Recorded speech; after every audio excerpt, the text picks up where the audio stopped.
Eu quero, nesta oportunidade, mais uma vez te cumprimentar com a doce paz do Senhor Jesus e te convidar para abrir a sua Bíblia na primeira carta de Paulo aos Coríntios, no capítulo de número 12. Nesta oportunidade nós estaremos estudando os capítulos 12, 13 e 14, que ambos ou todos falam do cuidado de Paulo com os dons espirituais na igreja de Coríntios. Nós lemos os primeiros 11 versículos do capítulo 12, no prefácio do culto, aonde nós vimos ali a lista dos dons espirituais listado por Paulo e a preocupação de Paulo para que nós não sejamos ignorantes quanto aos dons espirituais. O que é ser ignorante quanto aos dons espirituais? É o mesmo que não conhecer, é o mesmo que não dominar os dons espirituais, é o mesmo que não ter conhecimento de fato. A ignorância que é no sentido de falta de conhecimento. E Paulo se preocupa com a igreja de Corinto em relação a isso. Ele diz no primeiro versículo, acerca dos dons espirituais, não quero, irmãos, que sejais ignorantes. Ele começa a falar, vós sabeis que eres gentios, que eram levados pelos ídolos mudos, conforme eram guiados anteriormente, antes de conhecer a verdade. Portanto, quero vos dizer, vos fazer compreender, melhor dizendo, que ninguém fala que o Espírito de Deus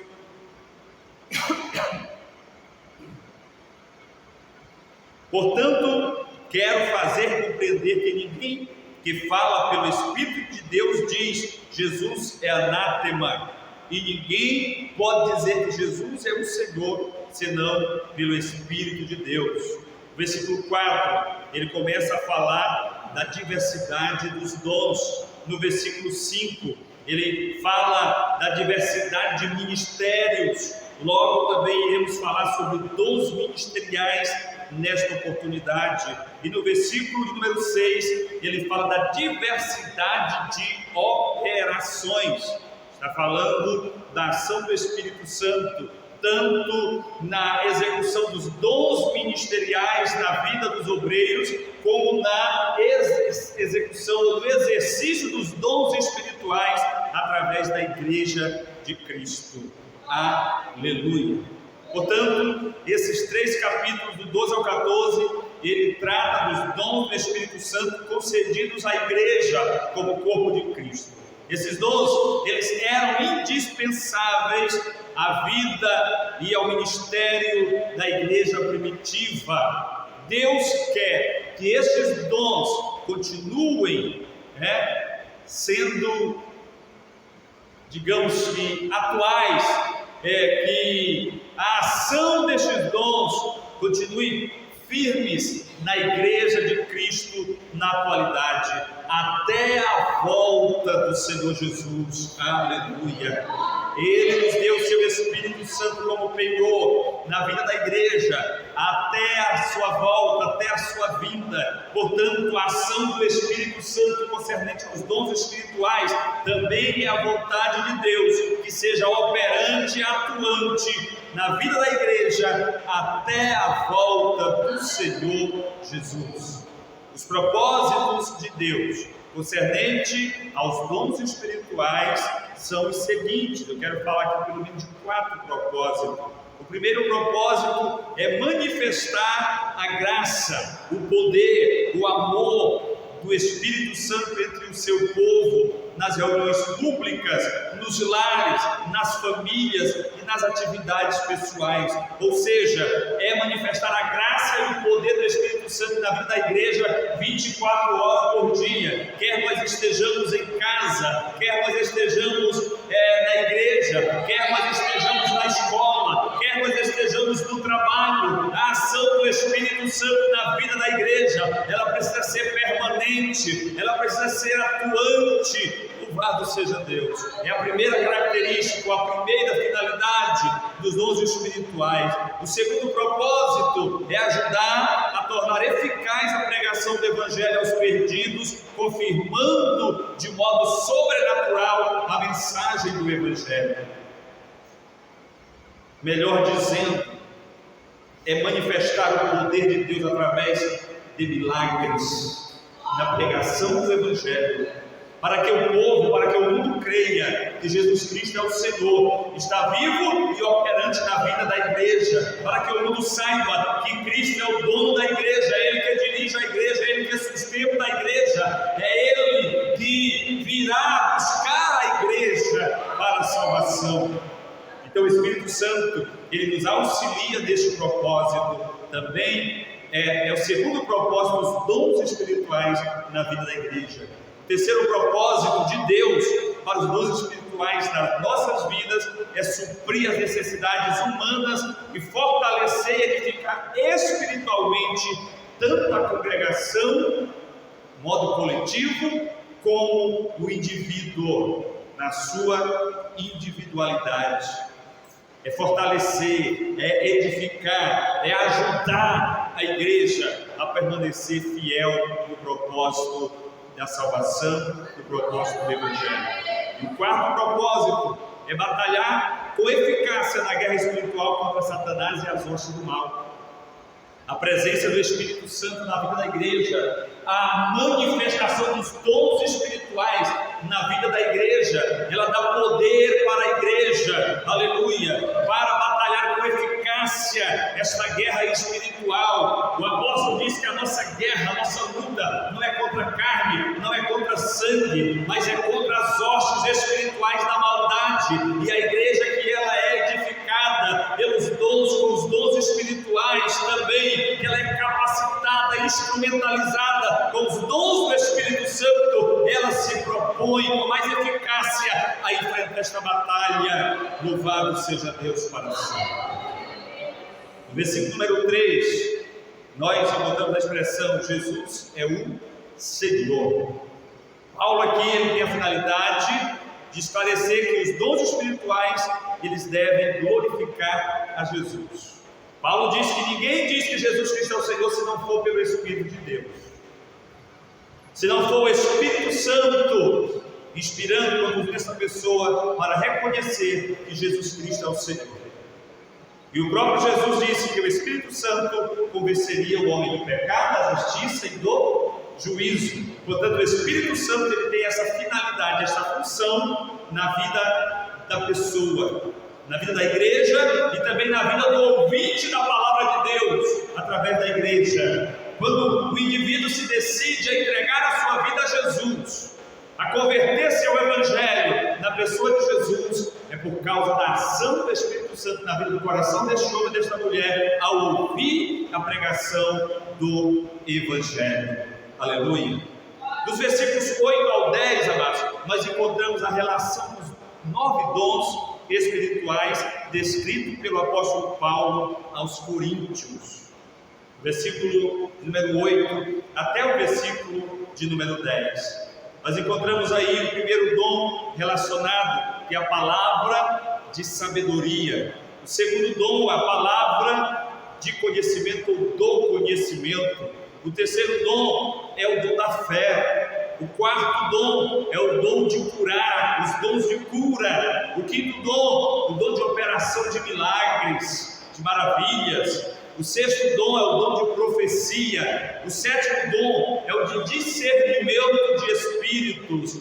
O oitavo dom é o dom de línguas estranhas. E o nono dom é o dom de interpretação destas línguas. Louvado seja o nome do Senhor. Hoje nós não iremos discorrer em relação aos dons espirituais e as suas funções, conforme a lista, mas iremos falar de uma forma genérica, não só sobre os dons espirituais, a sua influência na vida da igreja, mas também os dons ministeriais.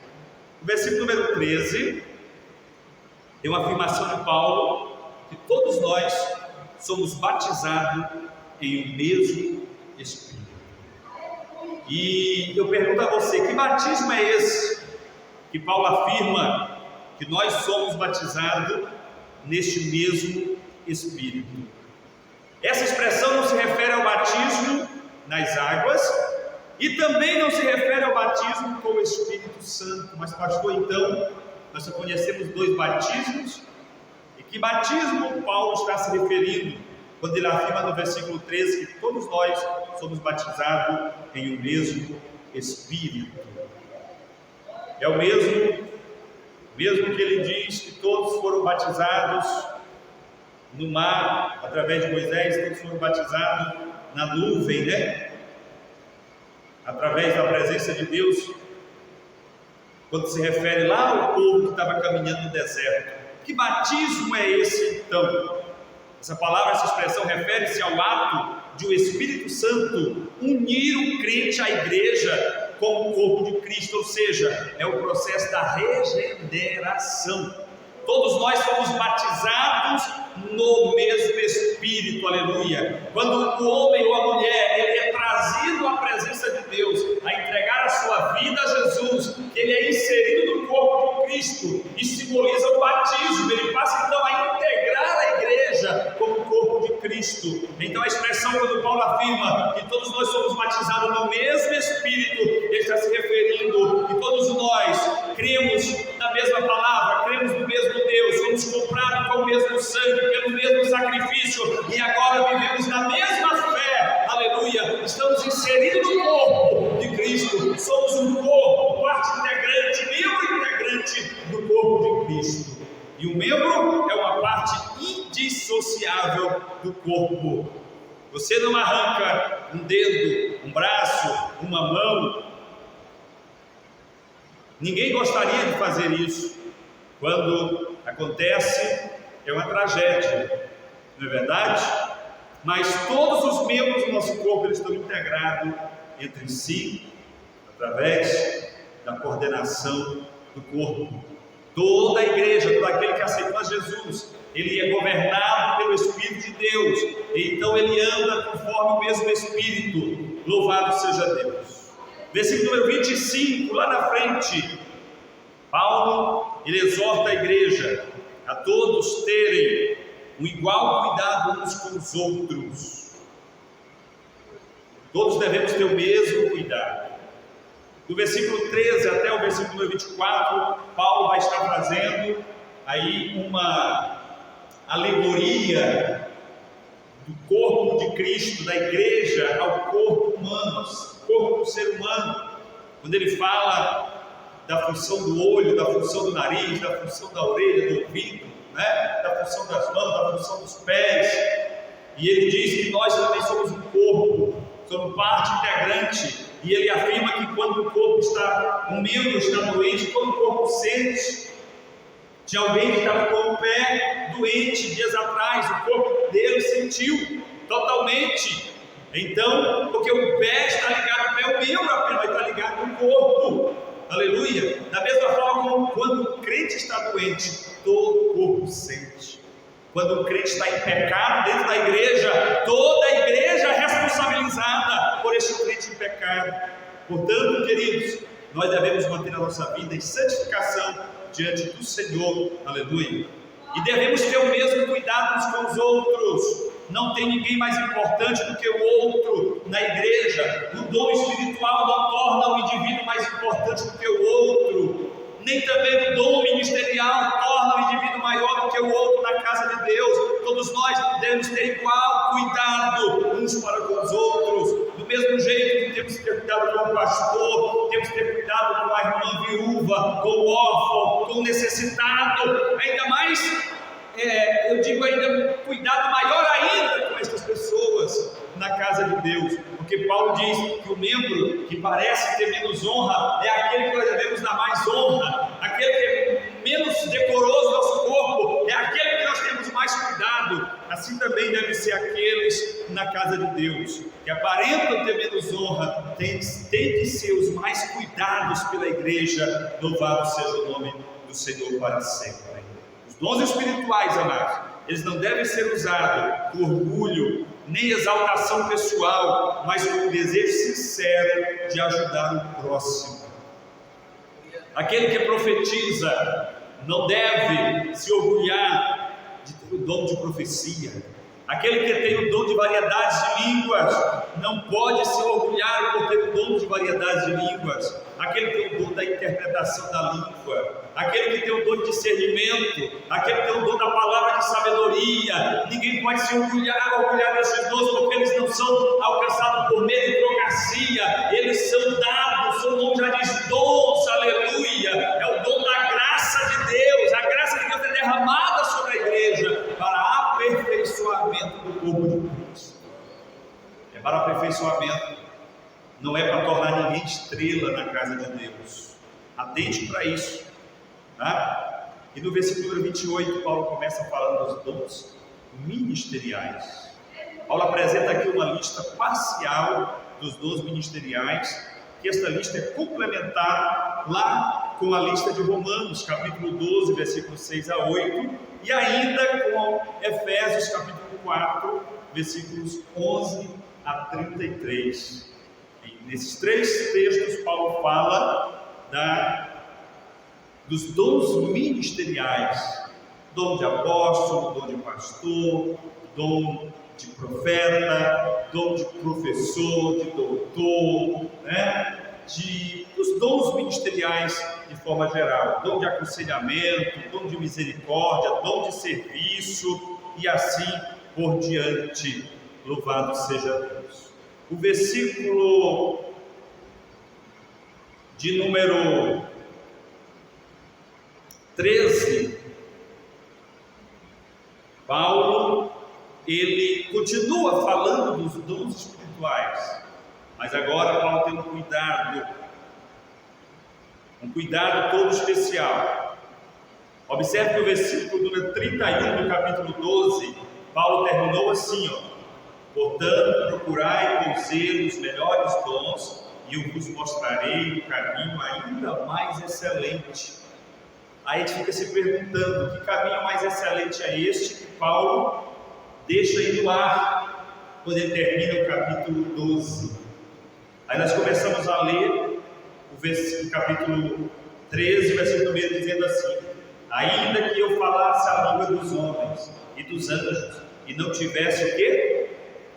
Amor, algumas versões dizem caridade, seria como um metal que soa, ou como um sino que retine. No versículo 2, ainda que eu tivesse o dom de profecia, e conhecesse todos os mistérios, e toda a ciência, e ainda que eu tivesse toda a fé, de maneira tal que transportasse os montes, e não tivesse o quê? Amor, nada seria. E ele continua no versículo 3, e ainda que eu distribuísse toda a minha fortuna para sustento dos pobres, e ainda que eu entregasse o meu próprio corpo para ser queimado, e não tivesse amor, nada disso aproveitaria.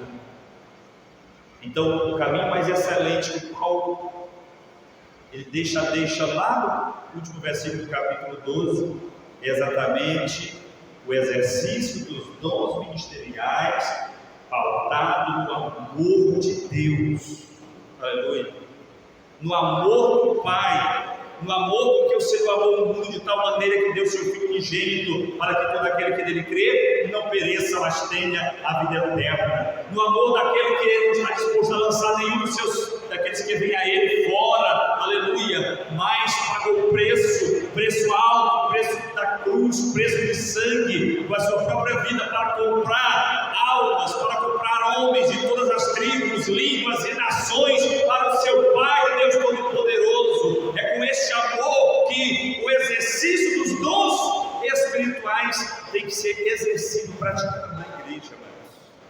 Porque senão nós vamos exercer os dons espirituais de maneira desordenada, causando problema, como estava acontecendo na igreja de Corinto.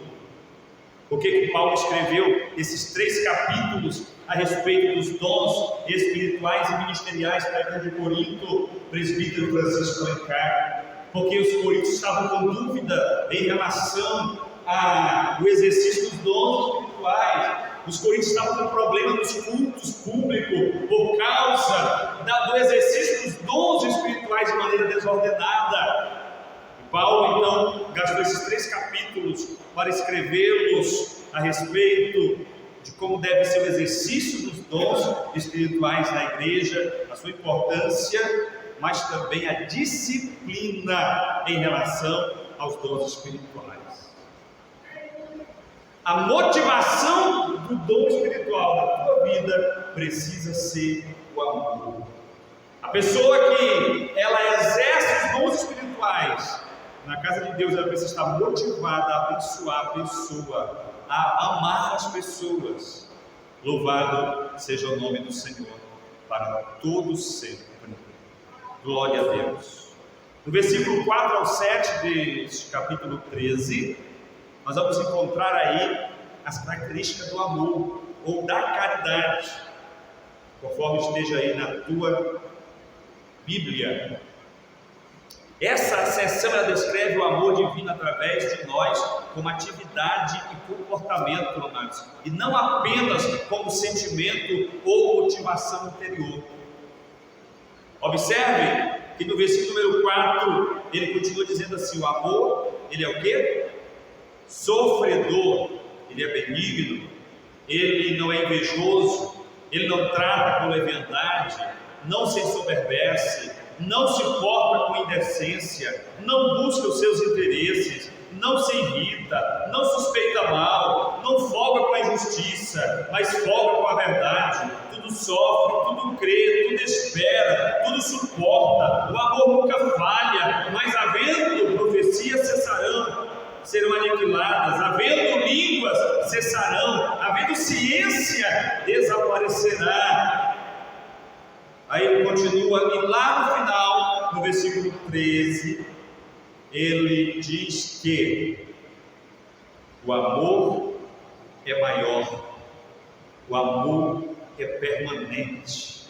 Esses outros dons, todos vão passar, mas o amor, ele não passará, aleluia, ele permanecerá para sempre, aleluia. E ele diz que o amor é maior, porque o amor tem que ser a causa, a motivação, combustível do exercício de todos os dons, sejam eles dons espirituais, como também os dons ministeriais e os dons de serviço, amado.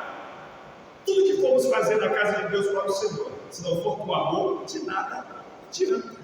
Nada vale, conforme Paulo ele afirma. Você pode queimar o seu corpo, você pode dar tudo que você tem para os pobres, de nada adiantará se você não tiver amor. E este amor aqui, amados, ele caracteriza a pessoa do Pai, ele caracteriza a pessoa do Filho e ele caracteriza a pessoa do Espírito Santo. Aleluia! É o amor que caracteriza a Santa Trindade. É o amor, como eu disse aqui, descrevi em João 3,16, aleluia. É o amor imensurável, é o amor profundo, é o amor, aleluia, que é incomparável, aleluia. E nós precisamos buscar, todo cristão, amados, devemos buscar viver neste amor, ser guiados por este amor, ser envolvidos por este amor, aleluia, porque o amor, ele é o maior dos dons e ele permanece para sempre. Então, o versículo 13, os 13 versículos do capítulo 13, melhor dizendo, eles são empregados por Paulo exclusivamente para enfatizar a importância do amor, do exercício do amor na vida da igreja. Não é dizer, como eu te amo, irmão, como eu te amo, irmã. Não é em palavras, não é em sentimentos, é em atitude. O amor aqui descrito por Paulo é atitude, aleluia, é atitude na vida do crente. E o versículo 14, amados, já estamos caminhando para o final. Paulo ele se detém basicamente falando sobre 2 dons no capítulo 14, o de profecia e o de línguas. Sobretudo de línguas. Ele fala bastante sobre o dom de línguas. Quanto ao dom de profetizar, Paulo eleva a importância superior ao de línguas, no sentido de que a profecia, pelo fato de ser inteligível, ela edifica a igreja, ela exorta, ela também repreende, aleluia. Através da profecia, Deus pode transformar o coração do pecador em uma nova criatura, ou seja, o homem pode se converter a Cristo através da palavra profética. Portanto, Paulo diz que o dom de profecia, o dom de profetizar é o mais importante, é o mais alto dom. Todos são excelentes, mas o mais importante deles é o de profetizar. O falar em línguas, ele edifica aquele que fala, e também edifica aquele que ouve. Quando estamos na nostalgia espiritual da presença de Deus, é tão bom você ouvir alguém orar em línguas, você é motivado a orar em línguas também, você começa a sentir a presença de Deus. No entanto, a línguas estranhas, ela não edifica a igreja, porque ela não é inteligível, e Paulo explica a respeito disso aqui. Paulo ele não proíbe as pessoas a exercitar o dom de língua, de forma alguma. Só que, pelo entendimento geral do capítulo 14, infere-se no texto que os coríntios estavam tendo problema com o dom de línguas estranhas na igreja. Eles estavam usando de forma desordenada. Quando Paulo ele diz que 2 ou 3 devem falar em língua e os outros se calem. E se tiver intérprete, se não tiver intérprete, se calem, falem só consigo mesmo. Por que Paulo está falando isso aqui, queridos? Dá-se a entender que enquanto o pastor estava ministrando, as pessoas estavam falando em línguas estranhas durante a ministração, e o outro vizinho de lá não conseguia ouvir a pregação e a ministração porque o irmão estava falando em línguas incessantemente durante o culto. E Paulo disse: olha, isso não está edificando a igreja, não deveis se comportar assim. Imagine eu estar aqui, por exemplo, ministrando, gravando esse sermão, e pelo menos 10 pessoas falando em línguas estranhas aqui ao mesmo tempo, dentro deste cenário. Como não seria o barulho? Como as pessoas que estão ouvindo, vão ouvir pela internet, elas entenderiam a minha mensagem? Paulo está falando a respeito disso. Deve haver disciplina, tem a hora certa, aleluia, tem o momento certo, tem o momento adequado. E Paulo diz: olha, eu falo em língua mais do que vocês todos juntos. Se tem alguém que gosta de falar em língua e orar em língua, sou eu. Porém, precisamos ter ordem no culto. E a segunda parte do capítulo 14, do versículo 26 ao 40, Paulo usa esses últimos 14 versículos para doutrinar sobre a disciplina no dom de língua. Tá? Disciplinar, pastor, então não devo falar línguas? Não, amados, não é isso. Você pode, deve orar em línguas, porque orar em línguas te aumenta a tua comunhão com o Senhor, te leva a sentir a presença do Espírito Santo de Deus e ainda a manifestação de outros dons espirituais. Aleluia, se esta for a vontade de Deus para a tua vida. Então é importante sim. Agora nós não podemos atrapalhar a administração do culto, o progresso do culto, com tantas pessoas falando em línguas ao mesmo tempo. Se nós estamos no momento de oração, no momento de clamor, aí é maravilhoso. Nós devemos falar em línguas estranhas, se assim for a vontade de Deus, se assim o Espírito Santo nos conduzir, aleluia. E o Senhor baixará o céu na terra em nosso meio, será uma bênção. Do contrário, devemos buscar nos controlar para que o culto seja edificador para os demais irmãos. Então, Paulo dá a entender que os irmãos estavam enfrentando problemas em relação a isso, porque se não tivesse enfrentando problemas, Paulo não teria necessidade de disciplinar os irmãos, de doutrinar os irmãos a este respeito.